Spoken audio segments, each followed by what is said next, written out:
Séptima catequesis de estos ejercicios espirituales que hemos titulado Pecado de David y Perdón de Dios.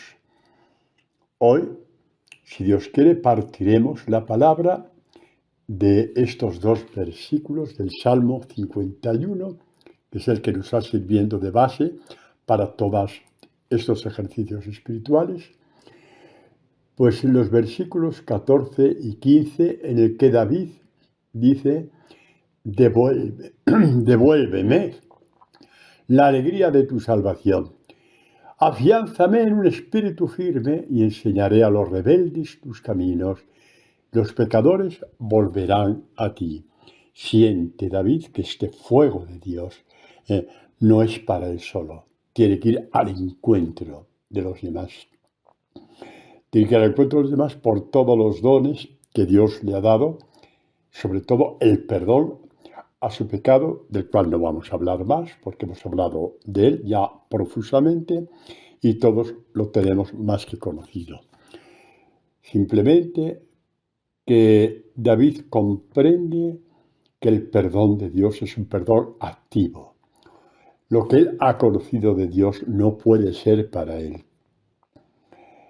Él sabe que el pecado abunda en Jerusalén, abunda en Israel, sin contar los pueblos que no conocen a Yahvé, que no conocen a Dios. Y entonces dice esto, ¿no? Devuélveme la alegría que tenía contigo cuando te era fiel. Devuélvemela.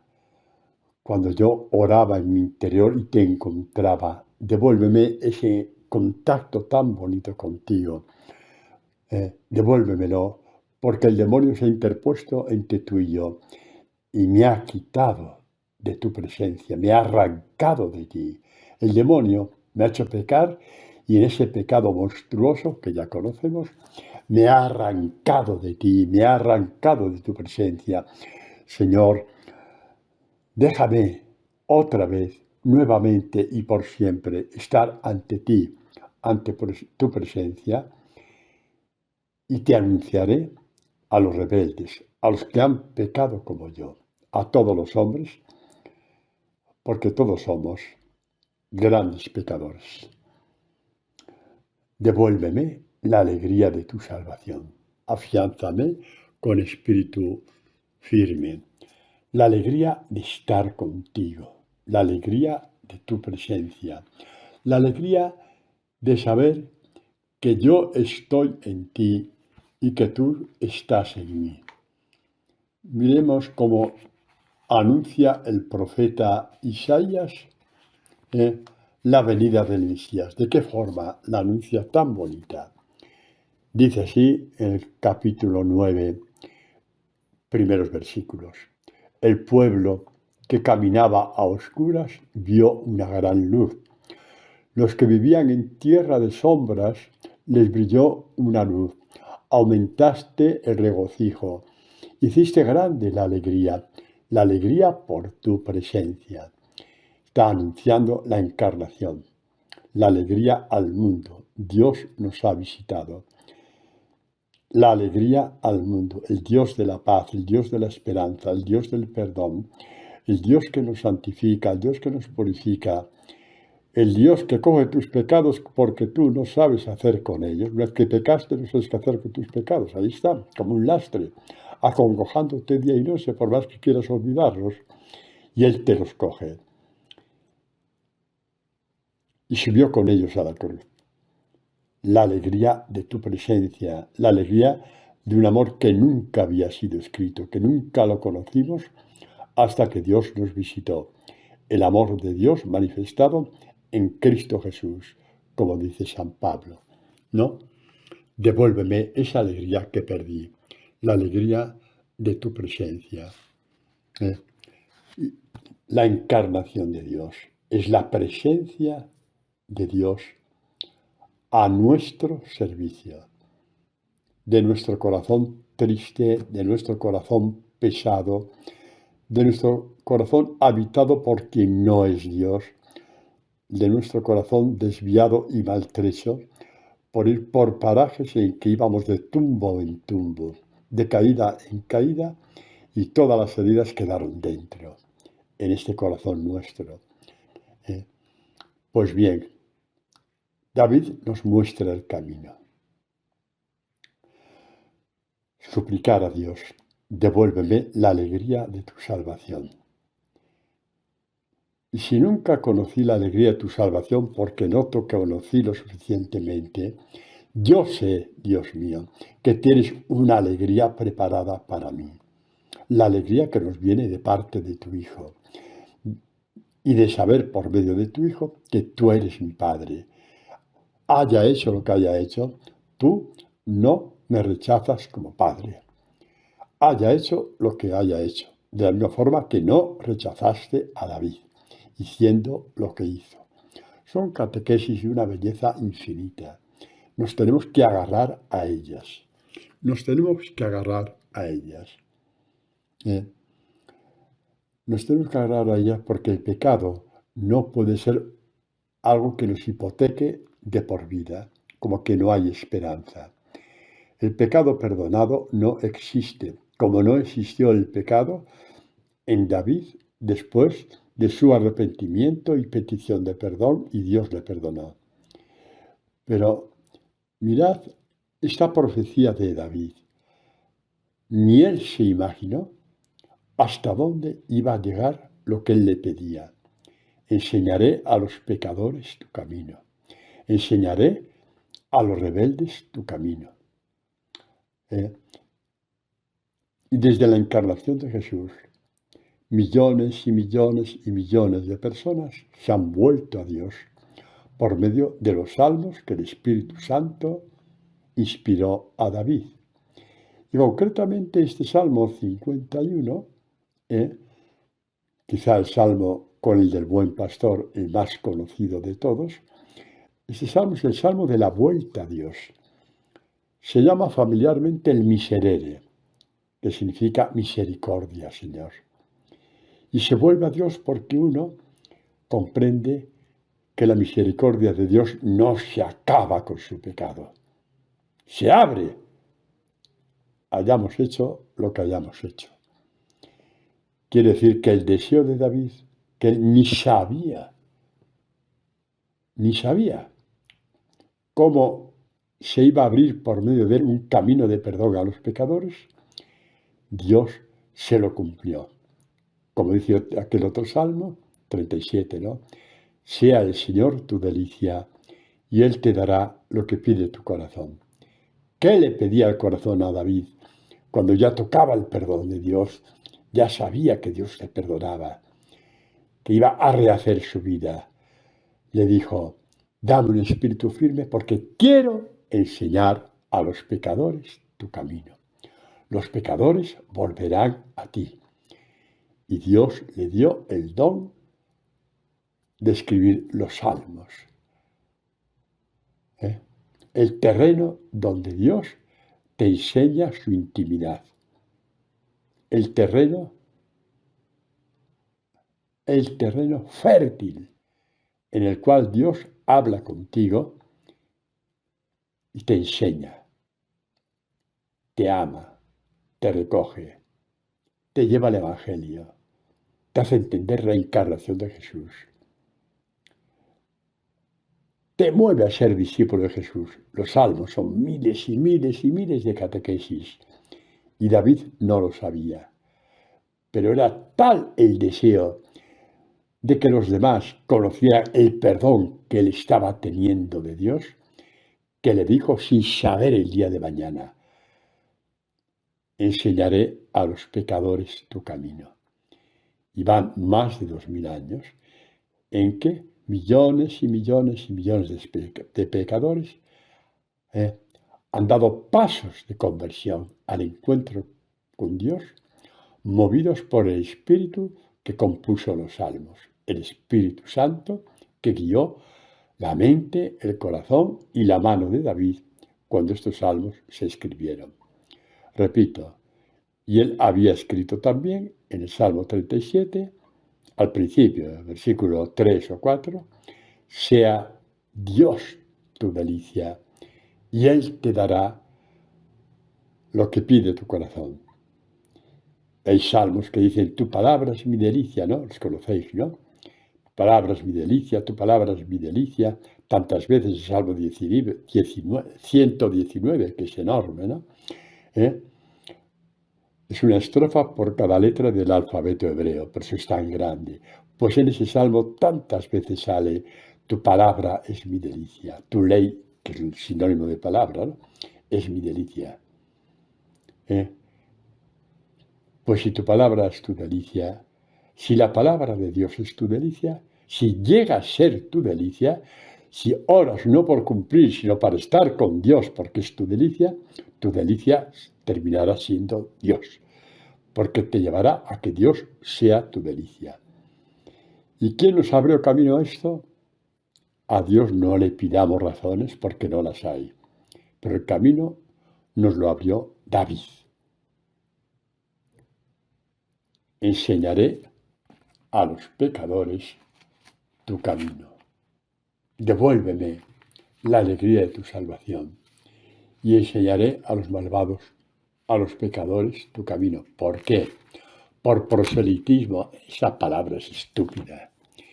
Es que quiero, diría David, que la alegría que siento contigo la sientan todos. Y más ahora que he conocido el pecado en sus dimensiones más desagradables, más profundas, más sanguinarias, y me has perdonado y me has levantado y he vuelto a conocer la alegría. Devuélveme la alegría que tenía contigo. Ya cuando escribí este salmo ya la estaba teniendo sin duda, pero lo escribió para continuar diciendo, enseñaré a los pecadores tu camino, los rebeldes a ti, darán media vuelta y volverán a ti. Y la palabra se cumplió. Y de hecho, hoy estamos dando estas catequesis, este retiro espiritual,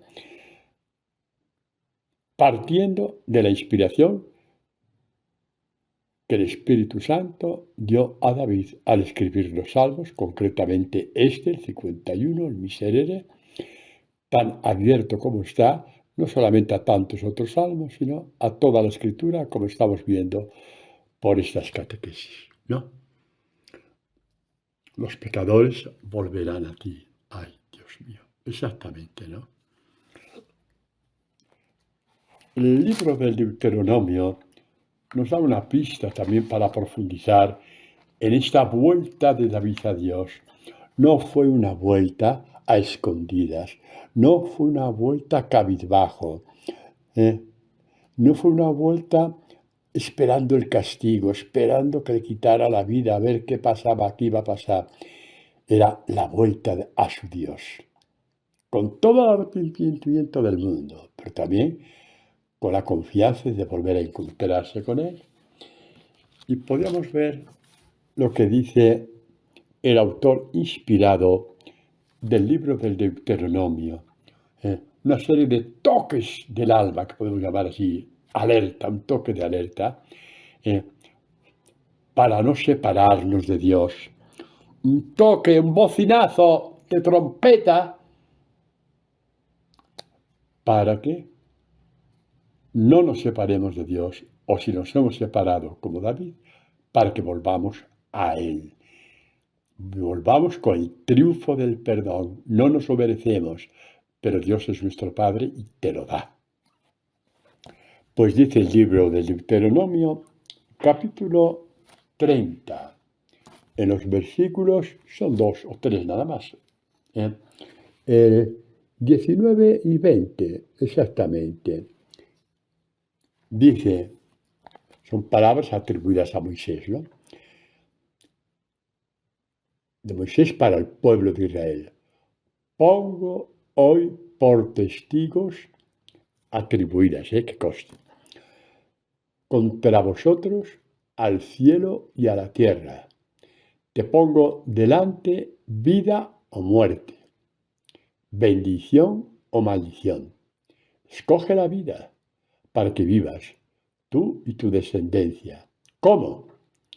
Amando a Yahvé, tu Dios, escuchando su voz escuchando su palabra, viviendo unido a Él, pues en eso está tu vida, en estar unido a Él.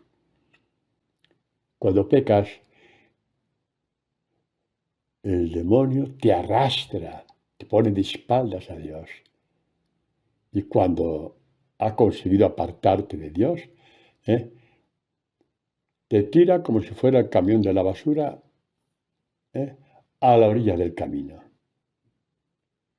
para que te mueras de asco. Y vino Dios a por ti. Esto es la encarnación. Vino Dios a por ti. Esto es la ley de oro de la encarnación. Vino Dios a por ti. Porque estábamos tendidos a lo largo del camino, a la orilla del camino. A la orilla del camino.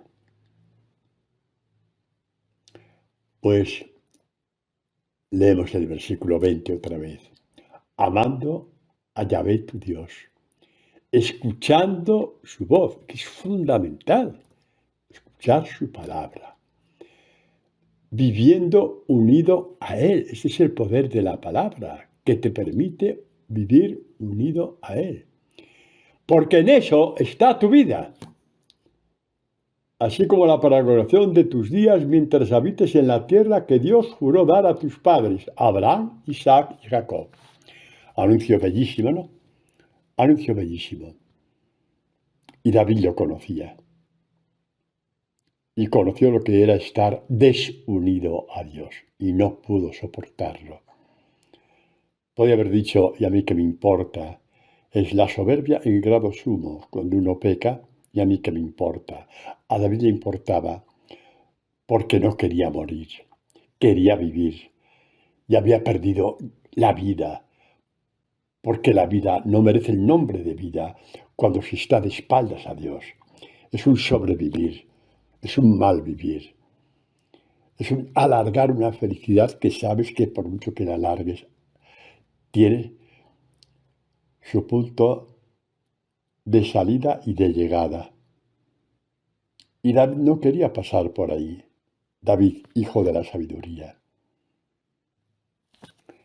David, hijo de la sabiduría, como os he dicho.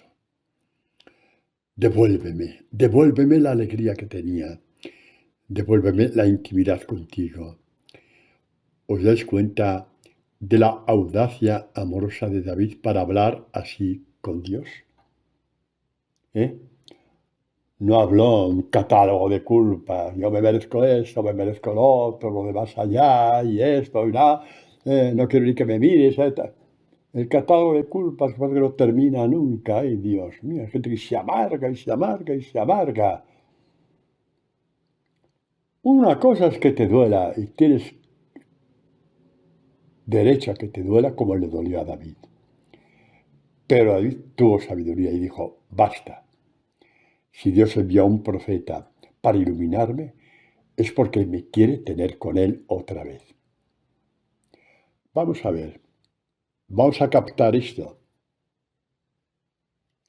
Vamos a captar el razonamiento de David. ¿Os acordáis, no?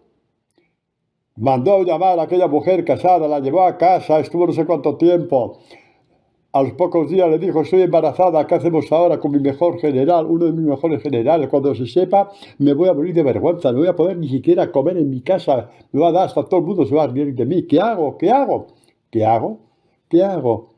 Y ya lo sabéis, hizo matar al general. Y punto.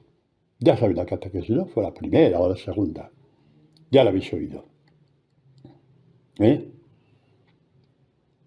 Ay, conoció David esa tristeza profunda, pero se cayó la boca. Todo menos reconocer que había pecado. Y Dios le quiso tanto, le quiso tanto, le quiso tanto, que envió al profeta Natán. Ya conocéis la historia. Se levantó David cuando oyó y dijo, hay que matar a ese hombre. Y Natán le dijo, eres tú, hombre, eres tú. Y el rey se humilló ante Dios y ante los hombres, la persona de Natán. Y dijo he pecado. En ese momento, David dio un salto cualitativo en su intimidad con Dios. He pecado. ¿Qué dijo Adán? Cuando dijo, oye, has pecado. No fui yo, fue Adán. Fue Eva, perdón. Y Eva, ¿has pecado? No, que la serpiente me dijo, sí, pero no, sí, pero no, sí, pero no, me engañaron, me sedujeron. Fue una ocasión, David dijo, he pecado. Podría haber dicho, bueno, era mayor de edad. Podría haber dicho que no. No. No quiso en absoluto nada. Nada, ningún atenuante en el cual justificarse. Ese miserable soy yo. Y Dios le visitó. Y le concedió este espíritu de sabiduría. Estos salmos que son de una belleza infinita. Estos salmos que son nuestra llave para intimar con Dios. Pero damos un salto más. En nuestros pecados, queridos, nuestros pecados que los tenemos, los hemos tenido, Dios no envió al profeta Natán a nuestra vida como le envió a David. Dios hizo mucho más. Envió a su propio Hijo. Y el Evangelio es profecía y cumplimiento de nuestro perdón, de nuestra unión con Dios. Por eso hay que anunciar el Evangelio. Se anuncia como el agua mansa que va corriendo. No, ahí no hay proselitismo. Se anuncia desde nuestra libertad, desde la alegría de haber encontrado a Jesús. Un profeta que ha dicho, eres pecador, pero te perdono, muero por ti. En la línea de, por ejemplo, lo que hizo con San Pedro. Tenemos nuestro propio profeta, mucho mayor que el de David. Se llama Jesús, el Hijo de Dios, que nos levanta, como cuando un pastor levanta a su oveja herida, nos levanta a uno y a otro y a otro y a otro. Y dice, no tengas miedo, estarás conmigo, no volverás a perderte, yo te conduciré. Yo, si algún día te desvías, te daré con la vara, no para herirte, sino para que no pierdas el camino. Tu vara y tu callado me sosiegan, dice el buen pastor, ¿no? Se cumple en Jesús contigo y conmigo y con todos, ¿no? Pues la buena noticia, que cuando Dios perdona, no te pone en la última fila por haber pecado. No te dice, bueno, pero te espero una buena, prepárate, te espero una buena. Y vas a tener que purgar por aquí y por allá. No, Dios vuelve a intimar contigo y más todavía, como el caso de David. Porque la mayor intimidad que tuvo David con Dios fue cuando empezó a hacer un salmo detrás de otro. De una mística no superada, porque es la cuna de la mística, como se ha dicho otras veces, a nuestro servicio, a tu servicio, a mi servicio. La belleza infinita de los salmos. Catequesis que son manantiales de agua viva, que riegan el huerto de tu alma y le hacen dar fruto. Esta es la imagen de David. Este es nuestro querido Dios. Así nos ama. Así nos ama Dios, ¿no? Vamos a ver en esa intimidad, que la plenitud de la intimidad, por supuesto, es el Evangelio. Los salmos son imagen del amor de Dios en el Evangelio. Son figuras, son profecías. Por lo tanto, la plenitud de la intimidad está en el Evangelio, que tú oyes y acoges y te abrazas a él. Y si te dice esto no hay quien lo cumpla, pues tienes razón, no hay quien lo cumpla. Pero si Jesús vive en ti, terminarás cumpliéndolo, como le pasó a San Pablo, y a San Pedro, y a San Felipe, y a San Ignacio, y a Santa Teresa de Calcuta, ¿vale? Y a Santa Rita de Casia, y a Santa Rosa de Lima. Ninguno de ellos nació con un corazón predispuesto a cumplir el Evangelio. Crecieron y se encontraron con Dios, cada uno con su historia. Y con el Evangelio intimaron con el Señor, intimaron con Dios. Por eso es tan importante la figura de David, este pecado terrible de David y el perdón de Dios. Que si tenemos que llamarlo en la categoría de un perdón infinito, habrá que llamarlo así. Y la buena noticia, que ese perdón está reservado también para ti y también para mí. Y el Evangelio nos lleva a todo esto, a esta profundidad y a esas intimidades, ¿no? El Evangelio hace que echemos raíces en Dios. Ay, Padre, qué bonito y tan bonito. Pero no os hagáis ilusiones. Eso viene de San Pablo, no viene de mí, ¿vale? Hay algo bellísimo en San Pablo, sí, San Pablo. La carta a los Colosenses. La carta a los Colosenses, el capítulo 2, el versículo 6. Dice, vivid pues según Cristo Jesús, el Señor, tal como la habéis recibido. Está hablando de la predicación. Han recibido la palabra. La palabra se recibe y se concibe. Ay, Padre, ¿sí? María recibió la palabra y concibió a Jesús. Tú recibes la palabra y concibes el hombre nuevo dentro de ti a imagen perfecta de Jesús. La mujer nueva dentro de ti, la concibes. Por la fuerza de la palabra, por la fuerza del Evangelio. Sí, la fuerza generadora y engendradora de la palabra. Por eso Juan dirá, ya de una experiencia tan profunda de este Jesús a quien había escuchado, había visto muerto, lo había visto resucitar, subir al cielo, les dio la bendición, les dio el Evangelio en el alma y vio que el Evangelio era verdad, que se cumplía y que se cumplía. Y fruto de esa experiencia suya y de los demás apóstoles, dijo, y a los que recibieron su palabra, a los que recibieron el Evangelio, les dio fuerza. ¿Qué fuerza? Poder. ¿Para qué? Para ser engendrados como hijos de Dios. Ahí está el milagro de Dios en tu vida. Engendrados. Por eso le decía Jesús a Nicodemo, tienes que volver a nacer. Y Pedro escribe, muerto de júbilo, loco de júbilo, escribe, habéis vuelto a nacer. Sí, esto lo voy a buscar, es demasiado bonito como para pasarlo. Lo voy a leer. Pedro 1, 22. Primera de Pedro. Habéis purificado vuestras almas. A ver, Pedro escribe a unas comunidades ya que vienen del paganismo. Y mirad lo que Dios ha hecho con estos hombres y estas mujeres que venían del paganismo, de acciones brutales, bárbaras, tremendas.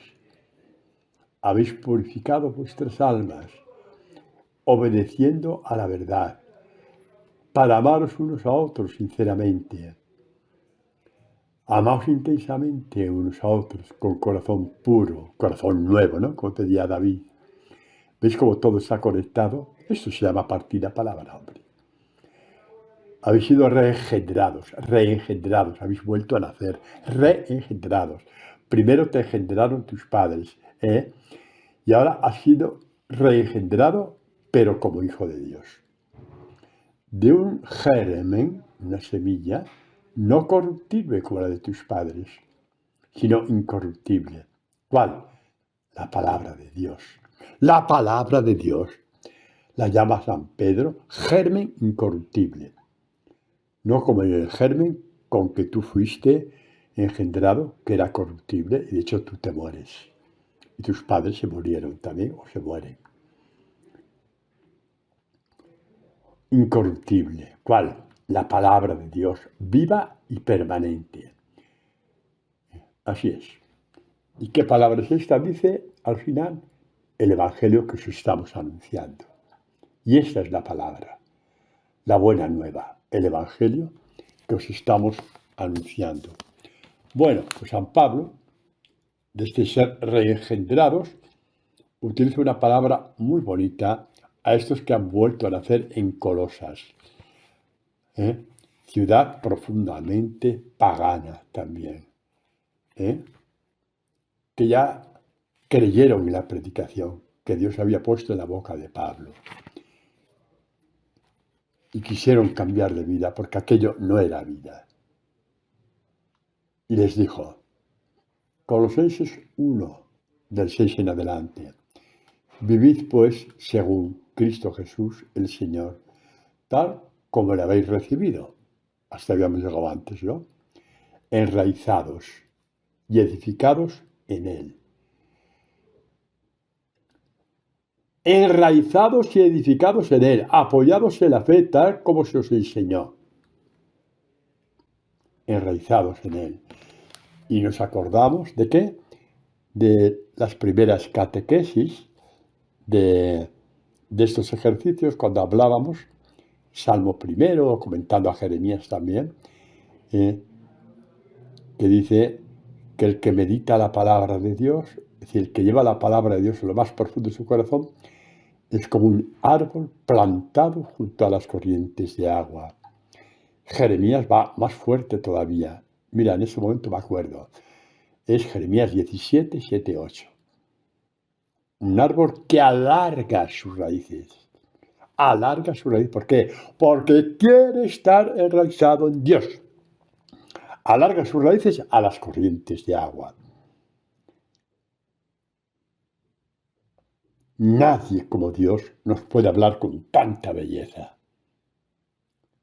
Nadie, ni todos los poetas del mundo juntos, puede deshilar tanta belleza como lo que Dios nos está diciendo ahora, por medio de Pablo, enraizados. Y vamos a las catequesis que Dios inspiró a David por medio de los salmos. Ser árboles que alargamos nuestras raíces hacia las corrientes de agua, hacia Dios, hacia la predicación, hacia el Evangelio. Todo esto está a nuestro servicio.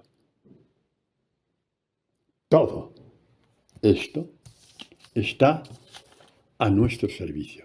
Absolutamente todo. Enraizados. Y dice Pablo, edificados en Él. ¿Por qué en Él? Porque Él es la roca en la cual crece nuestra fidelidad. Fidelidad. Vamos a ver, en la cual se asienta nuestra fidelidad. Y cuanto nuestra fidelidad está asentada en la roca, que es Jesús, el demonio podrá dar saltitos y más saltitos, pero no alcanzará a la roca. Bueno, pues vamos a ver lo que dice Jesús, perdón. Dice, el que oiga estas palabras mías, Mateo 7, 24, 27. El que oiga estas palabras mías, ¿qué palabras? Los evangelios. Ahí los tenemos, son palabras de Jesús. Son palabras vivas de Jesús. Que oiga estas palabras mías y las ponga en práctica. Ay, Padre, y eso de poner en práctica, llévalas al corazón y deja que crezcan. Van creciendo y crece tu confianza en Dios. No te va a abandonar, no te va a dejar solo, no te va a dejar en la estacada. La palabra crece contigo y tú irás diciendo poco a poco sí a una palabra y después a otra y después a otra. Ya estás en la roca, ya estás en el Evangelio, ya estás en Jesús y en Él seguirás creciendo. Pues este hombre será el que oiga estas palabras mías y las ponga en práctica, será como el hombre prudente, sabio, como las vírgenes sabias, igual, exactamente igual, que edificó su casa sobre la roca, sobre el Evangelio, sobre la Escritura, sobre la palabra. Y quien está edificado sobre la roca, le pasa lo mismo que le pasa a todos los hombres. Le pasan desgracias como a todos, enfermedades como a todos, problemas familiares como a todos, problemas económicos como a la mayoría, al menos en una época de su vida. En forma de, lo dice Jesús, que sobre la roca cayó la lluvia y vinieron los torrentes y soplaron los vientos y embistieron contra aquella casa, pero no cayó, porque estaba cimentada sobre la roca. Es tu discipulado, no cae. Estás cimentado sobre la roca, sobre Jesús. Exactamente. Dice, el que oiga estas palabras no los ponga en práctica, pues dice lo contrario, pero la lluvia, las desgracias, los problemas, te pasa esto, te pasa lo otro, y no te sostienes porque despreciaste asentarte en la roca que es Jesús, su santo evangelio, sus palabras. Jesús es la palabra del Padre. Fue el título más bonito para mí, según mi criterio, que dieron a Jesús en la iglesia primitiva. Sí, le llamaron Sol de Justicia, textos todos ellos, títulos todos ellos bíblicos, uno más bonito que otro. Pero a mí, el que me llega al alma es palabra del Padre. Jesús, palabra del Padre. En Él se nos fortalece todo. Vendrán las aguas, los torrentes, todo, y tú gritarás como gritaba Pedro cuando se hundía en las aguas. Y el Señor te dirá, estoy contigo, ánimo, y te levantará. Este es nuestro Dios. Este es Jesús. Afianzado. Afianzado sobre la roca. Voy a leeros ahora algo que nos va a llamar la atención de una forma maravillosa, digo yo. El libro del Eclesiástico, los últimos capítulos, habla de grandísimos personajes de fe del pueblo de Israel. Abraham, Isaac, Jacob, Moisés, todos ellos, ¿no? Y habla también de David. El texto es un poco largo. Voy a leer 3 versículos en consonancia con la catequesis que estamos dando, ¿no? Con este retiro, estos ejercicios espirituales. Pues dice el autor, ¿no?, que David es el capítulo 47 del 2 en adelante. Yo voy a leer los versículos 8, 9 y 11. Y dice, en todas sus obras elevó acción de gracias al Santo Altísimo, en palabras de gloria, los salmos. La llama palabras de gloria, oráculo. Oráculo es sinónimo de palabra, sobre todo en la Escritura. Con todo su corazón entonó himnos, mostrando su amor a su Hacedor, con todo su amor. Y el amor le venía de Dios, y la sabiduría le vino de Dios, y la belleza para escribir lo que le escribió le venía de Dios. Porque estaba 100% perdonado, y David fue como una virgen sabia que aprovechó el perdón y se abrazó a Dios y no lo volvió a soltar. Eso es el perdón de Dios. Y damos un salto al versículo 11, en que dice, el Señor le perdonó sus pecados. ¿Alguien quiere poner eso en duda? Pues entonces sabe más que Dios. Hay que felicitar a este hombre porque sabe más que Dios. Quien diga que los pecados no están de todo perdonados, que te quedará algo que purgar, hacedle un monumento allí donde viva este señor o esta señora, porque sabe más que Dios.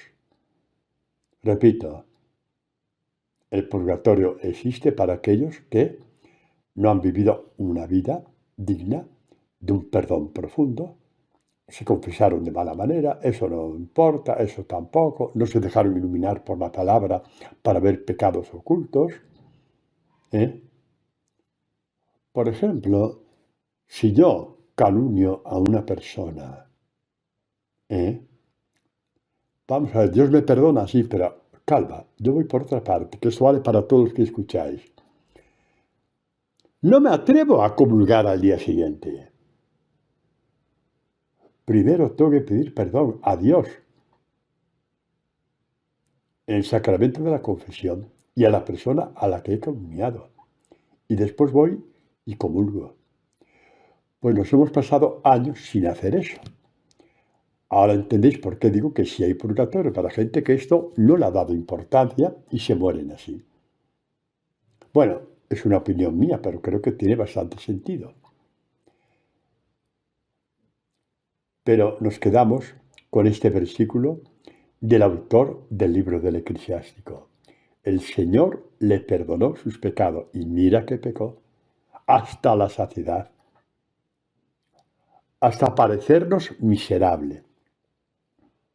A Dios no le pareció miserable, le perdonó. Y exaltó su fuerza para siempre. Los que leáis la Biblia de Jesús diréis, exaltó su cuerno para siempre. Es porque en la Escritura la palabra cuerno significa fuerza. ¿De acuerdo? ¿Podría haber puesto fuerza mejor? Pues sí, para no confundir a nadie. Pero bueno, eso no me toca a mí, y mucho menos ahora hablar sobre esto. Y mucho menos ahora que estoy dando la catequesis. Así es nuestro Señor. Así es nuestro Dios. Así es nuestro Dios. David el místico, el que se apoya en Dios. El que nos mostró, aunque solamente fuera de una forma pálida,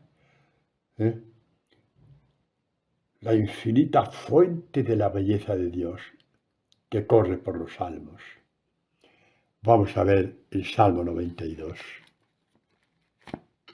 El Salmo 92. Vamos a leerlo, esperando que Dios nos ilumine. Es de una belleza, sí, infinita, porque la palabra encierra la belleza infinita de Dios. Vamos a ver. Dice este Salmo 92. Es bueno dar gracias a Dios. Salmodiar para tu nombre, Dios mío. Proclamar tu amor por la mañana y tu lealtad por la noche, porque me has mantenido junto a ti todo el día. Porque Satanás no ha tenido arte ni parte conmigo a lo largo de todo este día. Quiero dar gracias a Dios. Al son del arpa de 10 cuerdas y la lira, con un susurro de cítara. ¿Por qué? ¿Por qué tanto agradecimiento, tanta gratitud? Y dice el salmista, estoy imaginando a David cantando con la cítara este salmo, cantándolo más con el alma que con la boca, cantando desde el perdón de Dios y cantando, con tus hechos, mi Dios, me regocijas. Con tus hechos, Señor, tú alegras mi corazón. Ante las obras de tus manos grito y digo, qué grandes son tus obras, Dios mío, qué profundos tus pensamientos, todo lo que haces por mí.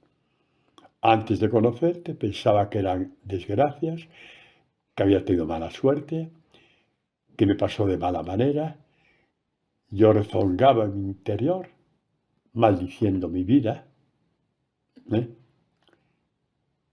Sin embargo, conforme te he ido conociendo, me he dado cuenta de que todo eso, que fue muy desagradable, me sirvió para encontrarme contigo.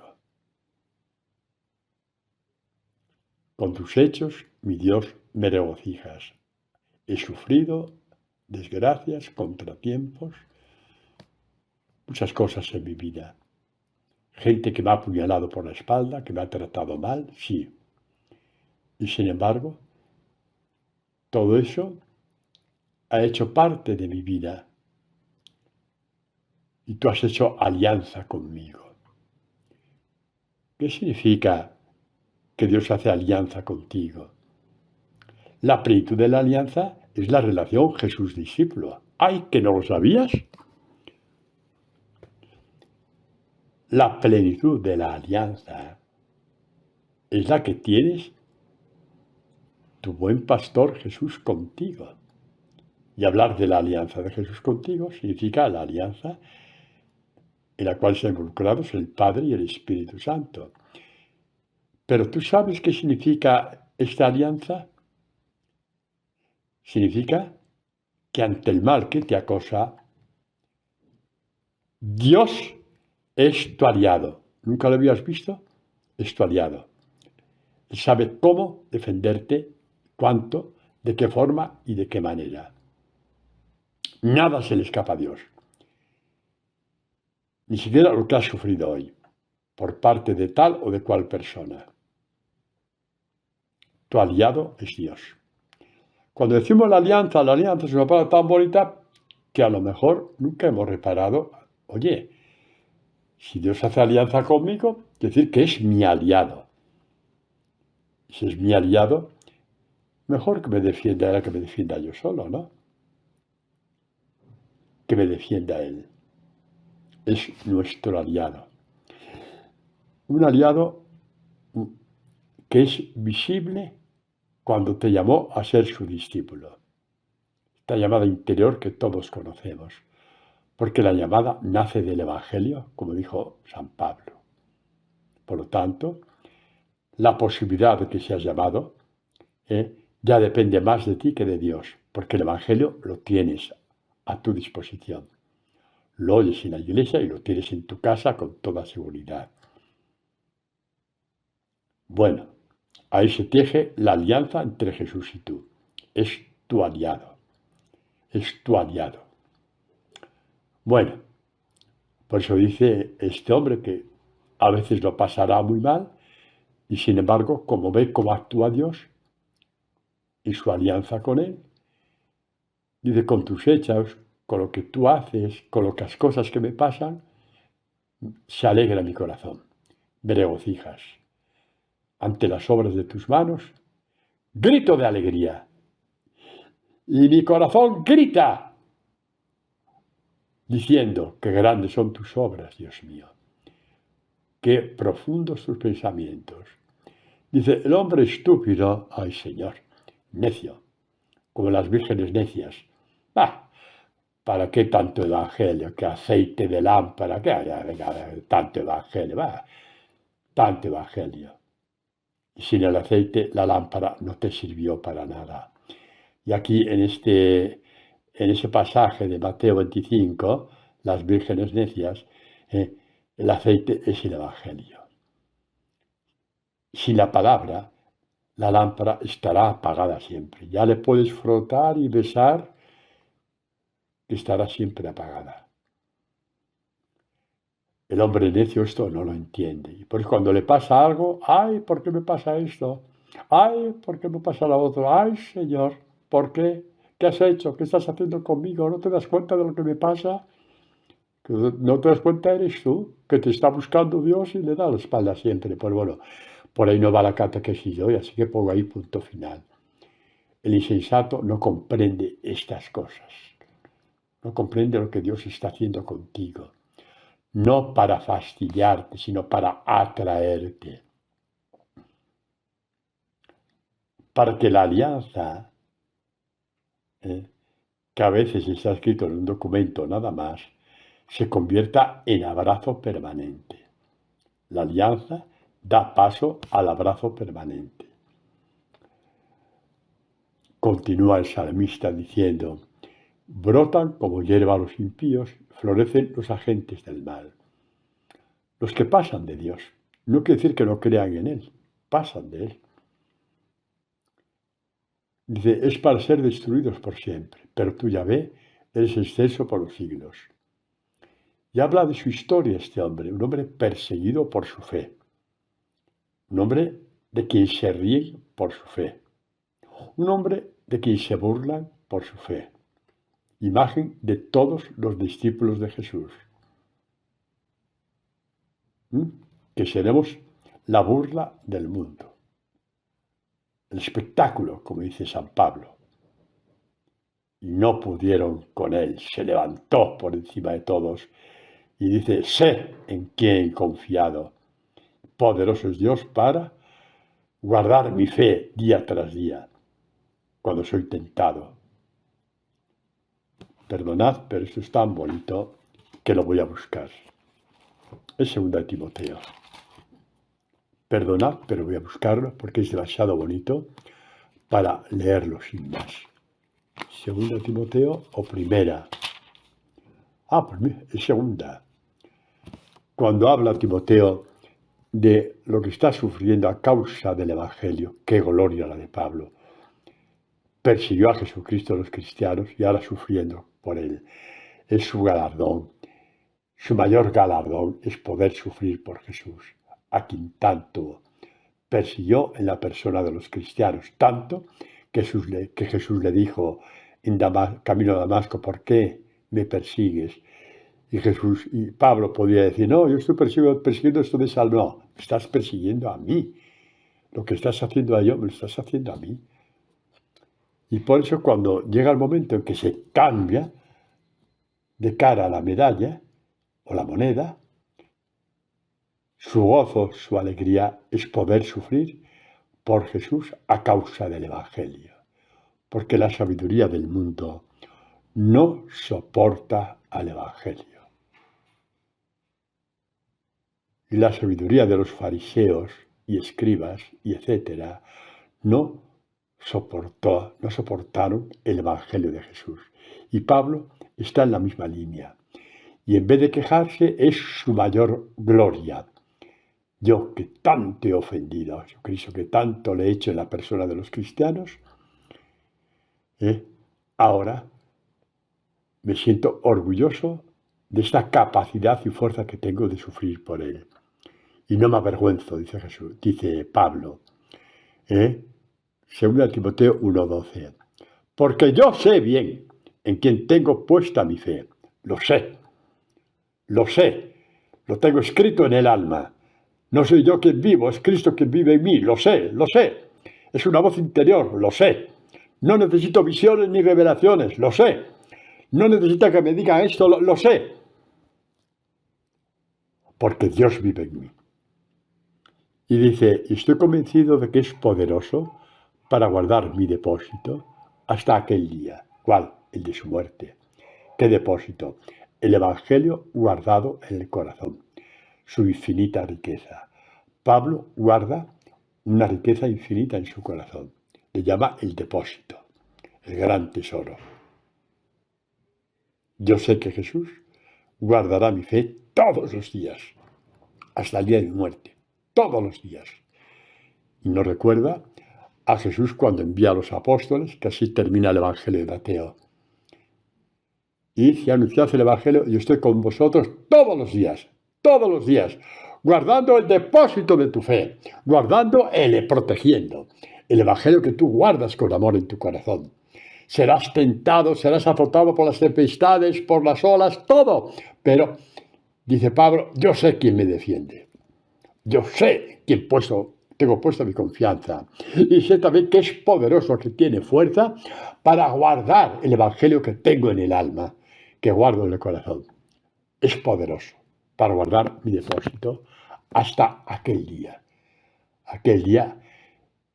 en que Pablo oirá, ven al Padre, el día de su muerte. Es bonito, ¿no? El testimonio a este respecto de uno de los primeros cristianos, San Ignacio de Antioquía, cuando le quedaban días para el martirio y algunas personas influyentes querían hablar con el gobernador por aquí y por allá, gente influyente. Déjale en paz, hombre, ya tiene casi 100 años, no hace daño a nadie. Se enteró y nada, por favor, callaros. no hagáis, no me defendáis delante de nadie, no me pidáis que me conserve la vida, que no, ¿por qué? Porque no, porque oigo una voz interior que me dice, ven al Padre, no me la quitéis. Qué bello es vivir así. Te digo una cosa, no tengas envidia. Tanto a ti como a mí nos es posible vivir así, y más todavía. Tanto a ti como a mí nos es posible morir así. El testimonio de los primeros cristianos va por ahí. Y el anuncio de Pablo va por ahí. Poderoso es Dios para guardar mi fe. Atacada por 1000 formas, de 1000 maneras, la va a guardar, la va a proteger. La tengo en el corazón. Hasta aquel día, el día de mi muerte. Todos los días, uno detrás de otro. Hasta el día de mi muerte. Queridos, este es nuestro Dios. David nos lo está anunciando con una fuerza enorme. Os vais a enamorar de David, ¿verdad? Claro que sí. Nos lo está anunciando con una fuerza enorme, ¿no? Y volvemos a este salmo, evidentemente, de David. Cuando dice, mira cómo tus enemigos perecen, se dispersan todos los agentes del mal, dice, los que le atacan, ¿no? A este, ¿no? Tú levantas mi fuerte frente como la del búfalo. Y aquí vemos a Pablo levantando la frente como un búfalo, imagen de la fuerza animal. De animal no tiene nada Pablo, pero bueno, me entendéis. Diciendo, no podéis conmigo, Dios está conmigo. Está levantando mi frente frente a vosotros, no podréis conmigo. Podéis matarme el cuerpo, pero no el alma. Decían gente muy jovencita cuando eran martirizados en Roma. Les decían eso a sus verdugos, a los jueces que les condenaban. Les decían eso. Y los jueces se quedaban 15 días sin dormir. Digo yo, que menos. Cuando un joven o una adolescente de 15 años le decía, me puedes matar el cuerpo cuando él condenaba a la muerte, pero el alma no me la podrás tocar. Es de mi Señor, es de Jesús, es de mi esposo, decían las jovencitas. Y tú también lo puedes decir, porque es el esposo de tu alma, como lo es de la mía. Levantas mi frente cual de un búfalo, derramas sobre mí aceite nuevo. El espíritu de la fuerza la derramas sobre mí, para levantarme por encima de todos ellos. Y dice, florece el justo como la palmera, crece como un cedro del Líbano, plantado en la casa de Dios, y da un fruto en los atrios de nuestro Dios, los frutos de los discípulos de Jesús, el amor perfecto, la sangre derramada, aunque sea la sangre del alma, para que el mundo fructifique de nuevos discípulos, como la sangre del Calvario. Y dice, aun en la vejez, siguen dando fruto. Sí, con 70 años, y con 80, y con 90. Siguen dando fruto, porque Dios vive en ellos. No eres un ser inútil, no eres un ser inservible. Estás ya incapacitado, que apenas sales de casa, que estás en silla de ruedas, estás con esto, con lo otro. Sigues dando fruto para Dios. Por lo tanto, tranquilo o tranquila. Porque la vejez sigues dando fruto. Porque vives con Dios y Dios vive contigo. ¿Os imagináis el fruto de David con todos estos salmos que ha levantado a millones de hombres y mujeres en el mundo para ser cristianos? Por lo tanto, ¿quién eres tú para decir que no vas a dar fruto por tus pecados? Claro que los vas a dar. Dios sabe muy bien dónde va a llevar lo que tú has hecho para ser su discípulo o su discípula. Es como un tesoro en las manos de Dios y Él lo va a gestionar para que surjan nuevos discípulos y nuevas discípulas. Así es como crece la iglesia. Y estos frutos tienen voz y gritan. ¿Qué gritan? ¿Qué gritan estos frutos que tú das? Gritan que Dios ha sido recto contigo, que no te ha mentido, no hay falsedad en Él. Así termina el salmo. Te dijo que darías fruto y lo das. Te dijo que ibas a ser su discípulo y a pesar de ser lo que eres, estás llegando a ser discípulo o discípula de Jesús. Él es tu roca, Él es tu fruto, no hay falsidad en Él, cumple su palabra contigo. Amén.